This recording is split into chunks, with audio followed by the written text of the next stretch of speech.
Good morning everyone, welcome to my first vlog. আমি উঠে পড়েছিলাম ঠিক সকাল 6টায়।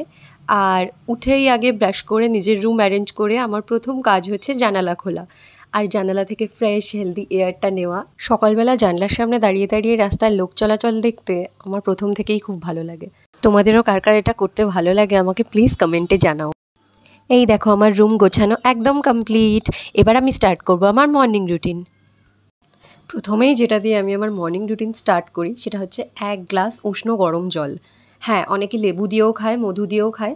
মধু আমার বাড়িতে ছিল না, তাই জন্য আমি শুধু গরম জলই খাচ্ছিলাম। আর লেবুটা অ্যাকচুয়ালি আমার স্যুট করে না, খুব অ্যাসিডিটি হয়ে যায় লেবু খেলে আমার। দ্যাটস ওয়াই আমি শুধু গরম জলটাই খাই। কার কার আমার মতো লেবু খেলে অ্যাসিডিটি হয় প্লিজ আমাকে সেটাও কমেন্টে জানাও। গরম জল খাওয়ার পরে আমি যোগা করি।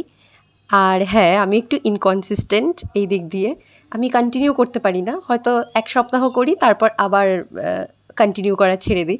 এই যেমন 1 মাস ধরে আমার ফাইনাল সেমিস্টারের এক্সাম চলছিল, আর আমি একদিনও যোগা কন্টিনিউ করতে পারিনি ফর শিওর। তো কালকে আমার এক্সাম শেষ হয়ে গেছে, আর আজ থেকে আমি অবভিয়াসলি যোগা কন্টিনিউ করব। এটা আমি ভেবেই রেখেছি যে হ্যাঁ আমি করব। তো তারপরে আমি একটু যোগা করে নিয়েছিলাম আধ ঘন্টা। এই ব্যাপারটা আমি পার্সোনালি ফিল করি যে মর্নিংয়ে ওঠার সাথে যোগা বা ওয়ার্কআউটের একটা কানেকশন আছে।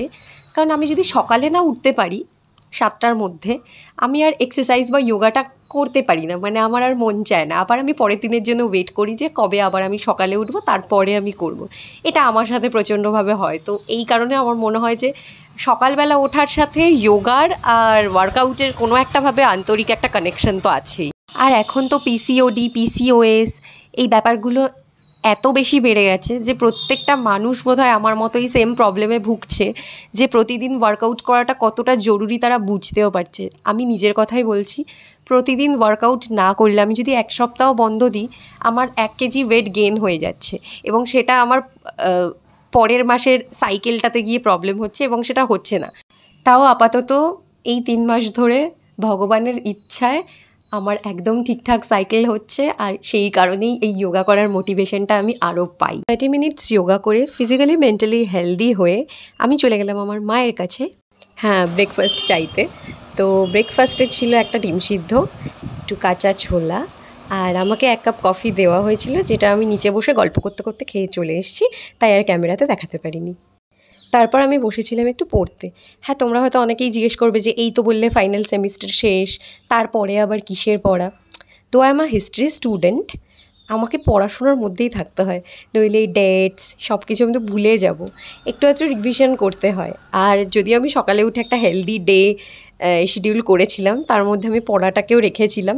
তো ভেবেছিলাম যে হ্যাঁ 2 ঘন্টা যদি আবার ফার্স্ট থেকে রিভিশন স্টার্ট করি, then it will be better.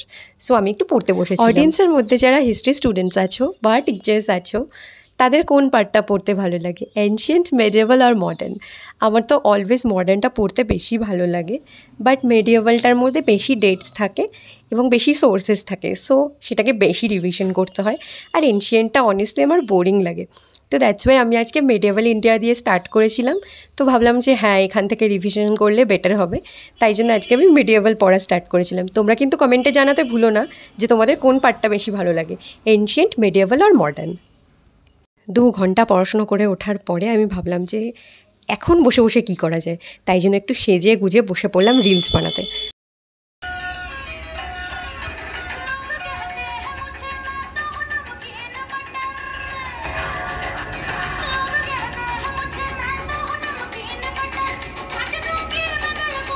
Cringe না, I know it's too cringe. তো তারপরে লাঞ্চে দিয়ে দিয়েছিল মা ডাল, আলু ভাজা আর সাথে কাতলা মাছের ঝোল, যেটা ছিল সুপার ইয়াম্মি। দেন চলে এসেছিলো একটা পার্সেল, যার জন্য আমি মায়ের কাছে আবার বকা খেলাম। হ্যাঁ, দিনের মধ্যে এরকম 1-2 পার্সেল আসতেই থাকে, আর আমি মায়ের কাছে ঝাড় খেতে থাকি লিটারেলি। তো সেদিন আমি অর্ডার করেছিলাম টোট ব্যাগ, যেটা আজকে এলো, একটা হোয়াইট কালারের ভীষণ সুন্দর ব্যাগটা। আর আমি তো একটু ওয়েট করতে পারি না, দ্যাটস ওয়াই আবার বসে গেছিলাম যে আনবক্সিং ভিডিওটা কখন করব। তো মাই ক্যামেরা ধরে দিয়েছিল। অ্যান্ড হ্যাঁ, তার সাথে আমাকে একটা স্ক্রাঞ্চিও ফ্রি দিয়েছিল, একটা থ্যাংক ইউ লেটার দিয়েছিল। অল ওভার আমার ব্যাগটা বেশ পছন্দ হয়েছিল। মিশো থেকে ইউজুয়ালি আমার জিনিস সব ভালোই আসে, জানি না কার খারাপ আসে। আর হ্যাঁ, এটা ছিল আমার ব্যাগ। তারপরে আমার কাছে পড়তে চলে এসেছিলো আমার স্টুডেন্ট, আর হ্যাঁ এখন আমি পড়াতে বসবো। এখন বাজে দুপুর 3টে। ভ্লগটা এখানেই শেষ করছি। ভালো লাগলে চ্যানেলটাকে সাবস্ক্রাইব করে পাশে থেকো। আর হ্যাঁ, ভিডিওটাতে একটা লাইক দিতে ভুলো না, ভিডিওটা সবার সাথে শেয়ার করতে ভুলো না। Thank you, by.